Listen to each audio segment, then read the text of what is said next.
Today I am fertilizing my plants, and I thought about showing you what I've been doing.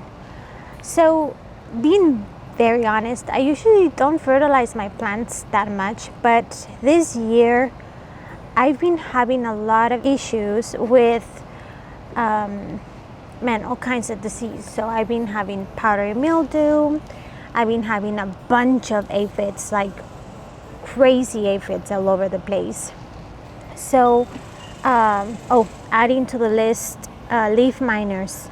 So I've been doing this because of it, to help my plants build a better immune system kind of way. So the healthier the plant, the better it will fight whatever bug is on it. So I've been doing worm castings tea. It is a very gentle fertilizer for your veggie plants. You can use it with everything, with your indoor plants, with your flowers, and pretty much everything. So all you have to do is water your garden. Whatever plant that you're adding the fertilizer to, you need to water it.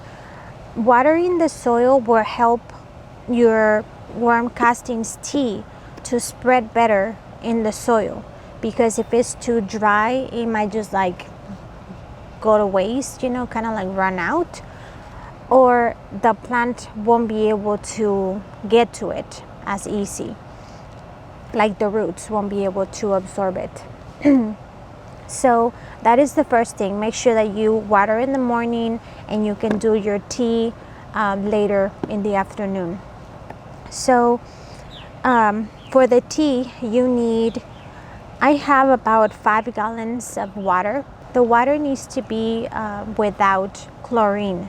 The chlorine will stop the bacteria from growing if you leave it in your water. Another thing you can do is whenever it rains, save water. So put your bucket out and save water. Rainwater is actually very beneficial for your plants. It's high in nitrogen, it's slightly acidic.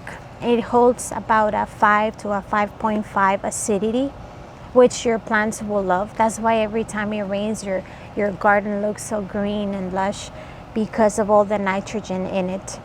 Either you can boil it, which it's what I did. I just boil it and to get rid of the chlorine, or you can just let your tap water sit outside in direct sun for 24 hours, 48 hours, so the chlorine can evaporate. Have you ever tried to water your indoor plants with rainwater? They love it. Either just take them out on a rainy day and they will love it, or just save a little bit of rainwater and water them, and you're gonna see a big difference. They get really green and very happy. Okay, so now that you have your water, you are going to need 3 cups of worm castings. So we add it. Oh, so remember, if you boil your water, make sure that it's not very hot, because that will kill your castings, the bacteria in it. So I have about 5 gallons of water, 3 cups of castings. You can add your worm castings in like a tea bag if you want to, and then just kind of like let it sit there. But I don't like doing that. I want to use the whole thing in it. Okay, so now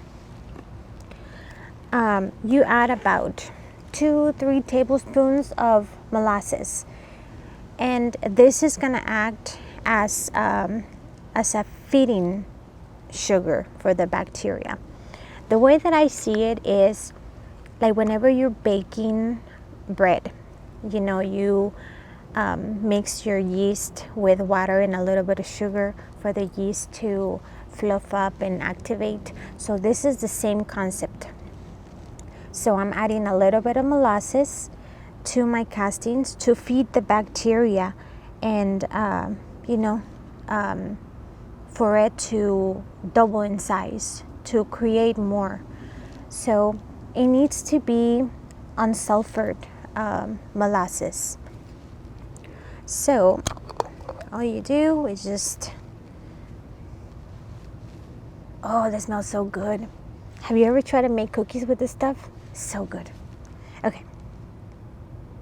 So you do about, I forgot to bring my tablespoon, but let's say that's 2, and let's say that's 3.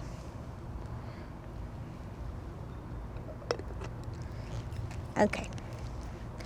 So now that we have all of the stuff in there, we need to mix. You can use it right away, or you can just leave it like sit for about 15 minutes. That's what I do, just kind of like 10 minutes should be good enough.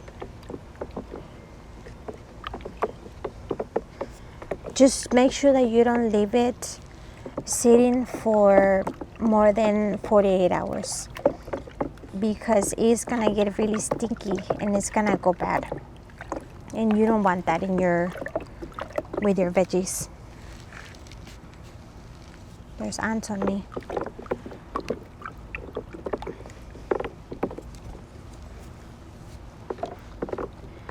How's gardening going for you? Has it been hard this year with all this heat?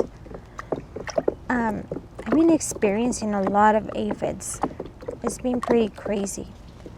I have never had this many aphids in my garden. It's insane. They're all over. And I try to spray them and wash them off and spray them and wash them off, and it just does not get rid of them. And it's like they just keep coming back.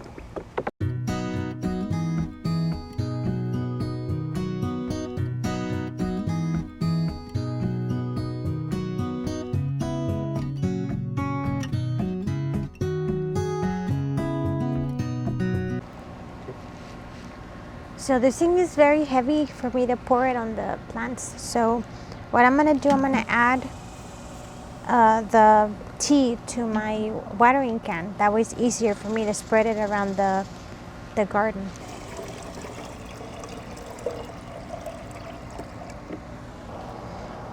Okay, now we water the plants. It's okay if it gets on the leaves. This tea, you can actually put it in a spraying bottle and spray it on the foliage of your plants. You can apply the tea every 2 weeks. Just don't overdo it. Since the molasses are slightly acidic, it will make your soil slightly acidic too. So you want to, just make sure that you're not overdoing it.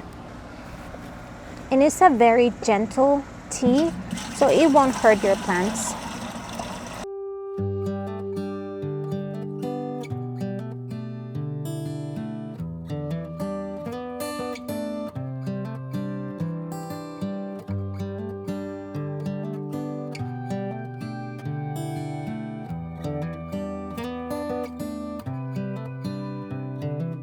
This is as good a day as any to start the rebuilding of life. Okay, so either you keep mixing it, you see it's kind of like sitting at the bottom of my bucket.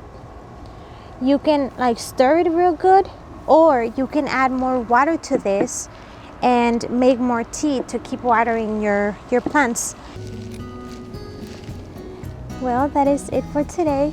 I hope that you enjoyed the video, and I will see you on the next one. Bye.